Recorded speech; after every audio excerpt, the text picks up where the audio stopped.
नमस्कार, माझे नाव प्रियांशा जाधव. नमस्कार, माझे नाव शौर्य चव्हाण. माझ्या शाळेचे नाव जिजाऊ बालिका मंदिरमध्ये.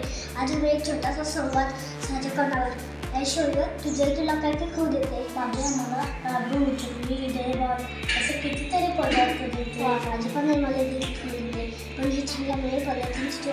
शौर्य आपल्याला कसं समजते? आपल्या जिजूमुळे आमच्या टीचरांनी सांगितले.